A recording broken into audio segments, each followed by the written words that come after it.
पीछे का दिखाना चाहती हो? हाँ, अरे बच्ची, तुम अपना आगे का क्यों नहीं दिखाती हो?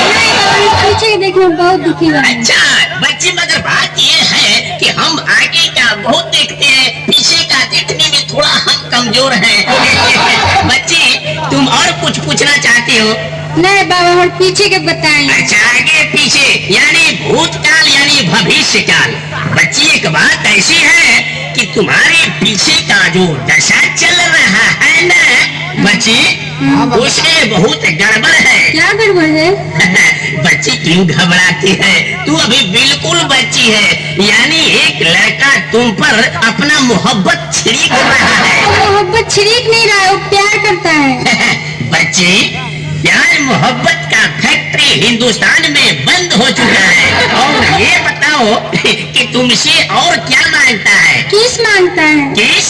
हाँ। यानी चूमा, यानी पप्पी। अरे बच्ची, हमको तो बुझाता है कि तुमसे कुछ और मांगता है। क्या मांगता है? जानती हो क्या मांगता है? क्या? सुनो।